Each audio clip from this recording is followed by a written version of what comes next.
મારી દ્રષ્ટિએ ભગવાનની પાસે કદાચ મને એવું ઘણી વાર એમ થાય કે ભગવાનના મંદિરમાં જઈને બધા કદાચ રૂપિયા માગતા હશે, ધન દોલત માગતા હશે, પણ મારો બાબરિયાવાડ પંથક ભગવાનની પાસે જ્યારે જઈને માગતો હશે ને ત્યારે એમ કહેતો હશે, ભગવાન જે માન મર્યાદા અને મોભાથી અમારી ઉજળી પરંપરા હાલી છે, બસ હે આદિદેવ, હે ભગવાન, અમારી મર્યાદાઓ, અમારા ભાવ અને કોકના માટે કંઈ કરી છૂટવાની ભાવના ભગવાન અમારી અંદર ઉજાગર રાખજે. અને એની આ એક અલગ આનંદ છે. ફરી એકવાર મારા હૃદયનો રાજીપો બાપુ વ્યક્ત કરું છું. અને સુખદેવજી મહારાજને પરીક્ષિત કો કહા હૈ, સાવધાન પરીક્ષિત, ઇન્દ્ર અટવાયો છે. વિશુદ્ધ સત્વમ તવ ધામ શાંતમ તપોમયમ ધ્વસ્તરજસ્કમસ્કમ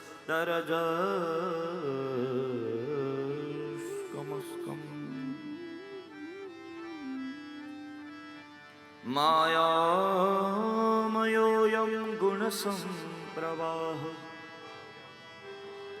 ન વિદ્યતે તે ગ્રહણા.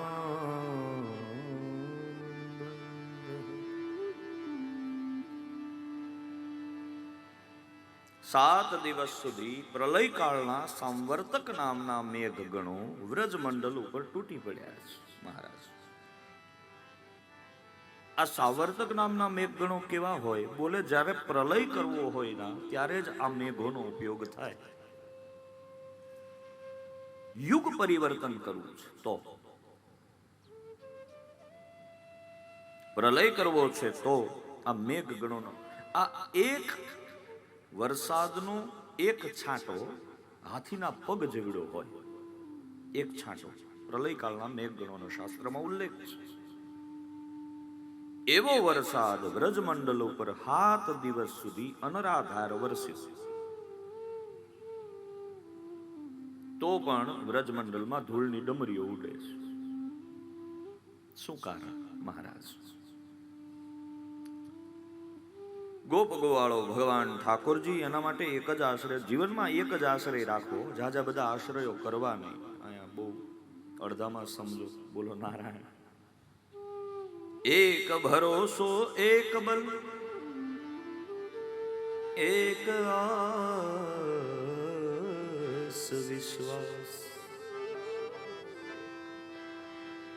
એક રામ ઘન શ્યામ જન હિતતા ચાતક તુલસી દાસ. એક ભરોસો હોય, એક બળ હોય, એક આશ, એક ગુરુ, એક હોય મારા બાપ. એક વાર જેને ગુરુ તરીકે ધારણ કરી લીધા, હું તો એમ કહું પેલા કોઈને ગુરુ માનો જ, અને જો માનો છો તો પછી એમાં પછી બીજી વાત ન હોય. एक ही आस्ताने पे अजमत भी है, एक का होके रहने में इज्जत भी है, एक ही आस्ताने पे सर झुक गया, दर बदर आने जाने से क्या फायदा. ભગવાનની દિવ્યલીલાનું આસ્વાદન કરાવતા શ્રી સુખદેવજી મહારાજ કહે છે, ઇન્દ્ર અટવાયો છે. સામર્તક નામના મેઘગણો વ્રજમંડળ ઉપર તૂટી પડ્યા. બધા જ ભગવાનની શરણમાં આવ્યા. ભગવાને ગિરિરાજ ગોવર્ધનજીને પોતાના ડાબા હાથની ટચલી આંગળીએ ઉપાડ્યા છે.